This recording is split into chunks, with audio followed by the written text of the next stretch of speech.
Watch this, your backhand receive and backhand attack should look completely different. Most amateurs blur them. Here's the fix in 3 steps. Looping against backspin and receiving serve, let me show you the difference. Feed me a ball. Here comes a backhand backspin. Now let me push one back. Feels like the backhand is pretty simple, right? But were those two rhythms the same? Watch my backhand loop against backspin compared to my receive just now. They're not the same. Which one has a quicker rhythm? This is really important. Most amateur players miss this distinction. It's the receive that's quicker. And which one requires you to stand closer to the table? Right, the receive. Remember, on the receive you can take the ball at the rising phase or the highest point. But for looping against backspin, the timing is different.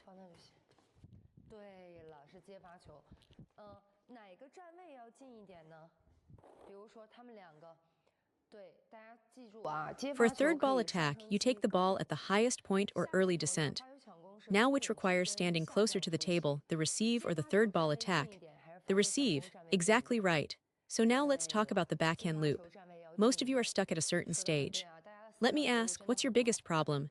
Is it that your backhand loop doesn't go on the table at all? Or it goes on but has no spin?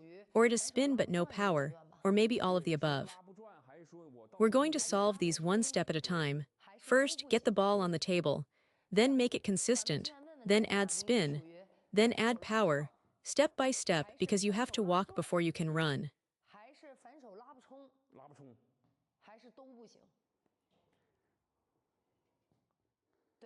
The backhand power loop is genuinely difficult, so let's solve one problem at a time. First, can you get it on the table? Then, can you add spin? Then, can you add power?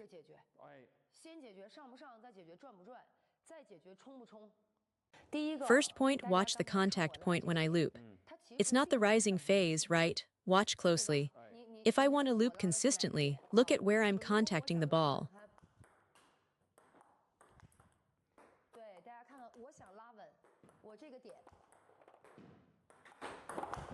What contact point am I hitting?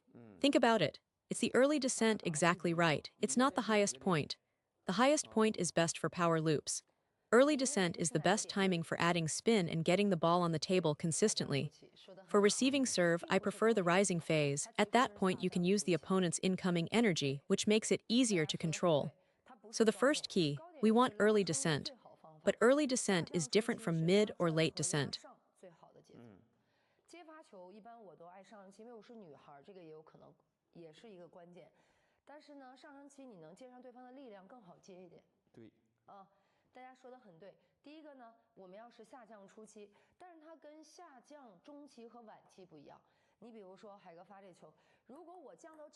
Today we're looking at how to identify the exact timing point when looping. This level right here is the descending phase.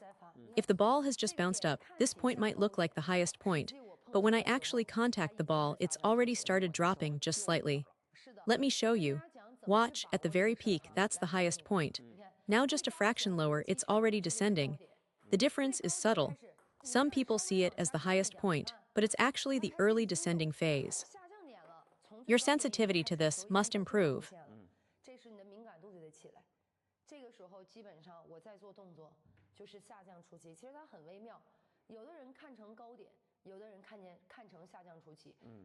It's just slightly later than the highest point, just a tiny, tiny bit. At this contact point, the ball naturally moves toward my body, which gives me better leverage. That's the first key point. If you want to loop consistently, you must control this timing. If you take it at the rising phase against an opponent's push, you're taking on huge risk and will make many errors. Second key point. When looping for consistency, do I use my upper arm much in the backhand loop? Think about whether a bigger swing is more stable, or a smaller swing is more stable.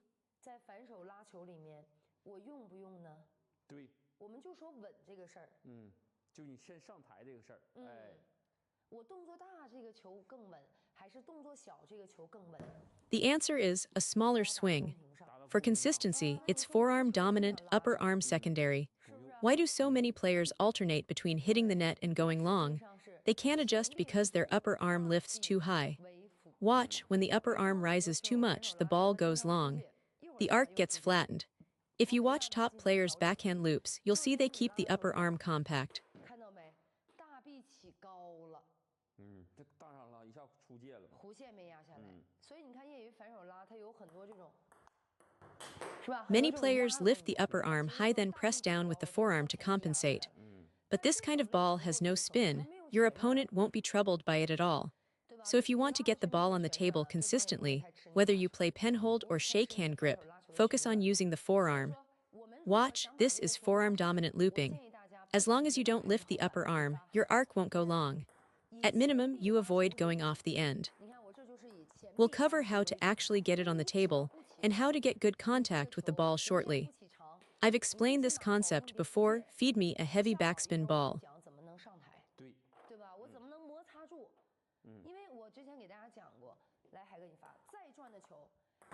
As long as you get this brush contact, the ball will clear the net. Watch the arc, it goes right over.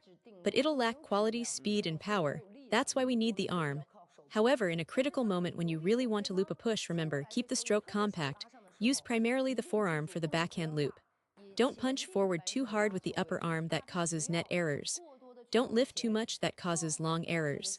Key point 2, more forearm, less upper arm. 所以大家上台的第二个关键点，多用前臂，少用大臂。多用前臂，少用大臂。对，那我们讲一下。Now let me explain the principle. Let me grab the soft ball for a demonstration. For my backhand loop against backspin, we keep it a little lower. 好，这样，对，要不我能打到你。我的反手起下旋，我们稍微低一点啊。When looping against backspin, the contact point with the ball must not be higher than your belly. If the ball is at this height and you loop it, you'll hit the net, because the lower half of your racket face is striking the ball. For a spin loop, my contact point is around the lower abdomen.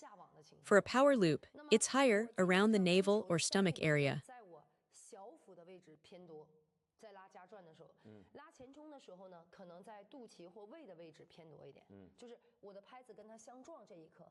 而我们业余球舞呢，经常会出现这种情况，用球拍的下半部去作为第一接触点，所以你后面再大的力量，你越快 The faster you brush, the more friction speed you generate, the more the ball dives downward. The two forces work against each other. The faster it drops, the more it dumps into the net. That's exactly why you're netting the ball. Think about how little friction surface there actually is. Everyone should have a practice ball at home. After you hit, check where on the racket face the ball actually made contact. The faster your upward swing, forehand or backhand, the faster the ball drops, and the easier it nets. So here's what we need to understand. Contact the ball on the upper half of the racket face. Even better, at the racket head.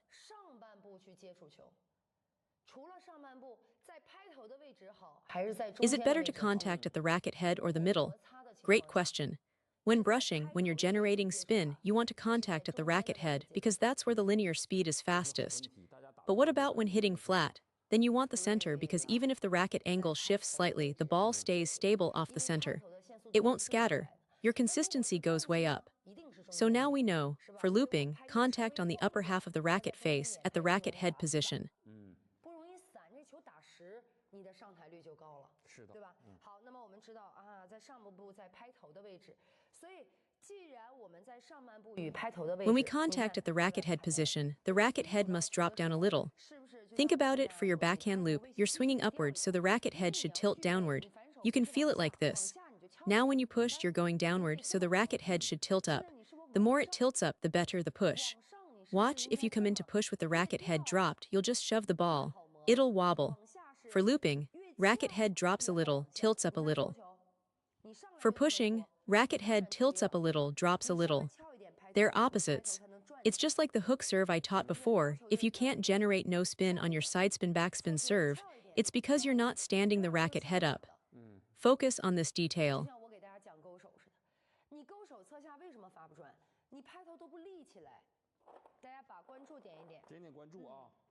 If the racket head doesn't tilt up, how can you chop downward? You can only push.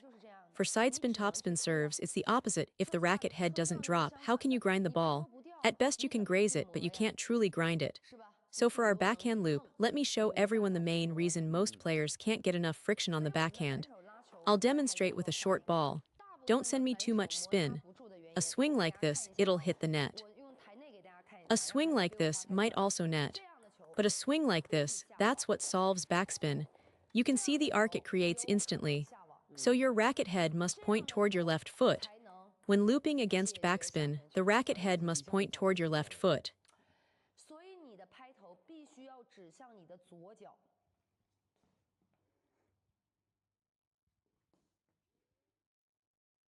拉下旋的时候，它必须指左脚。 If the racket head tilts up, it nets. If it drops, that's what solves backspin. Think about the banana flick, same idea. If you loop like this, why does it work? Because the racket head points down. Less room for error. You want to solve backspin, right? Whether you play penhold grip or shakehand grip, it doesn't matter. 那我不想解决下旋球吗？是不是球友们不管直板横板，你现在的 This video covers a key detail in the loop technique, where the racket head must point during your backswing. The critical point right now is that your racket head must drop down and point toward your left foot. Point it at your left foot, remember that. The racket head points down toward your left foot. You have to remember this. Only when the racket face drops down can you make contact with the upper half of the racket head, when meeting the ball. Otherwise, you end up using the lower half of the racket, near your fingers, and you might even hit your fingers. Get the racket head down, and now you can generate real friction on the ball.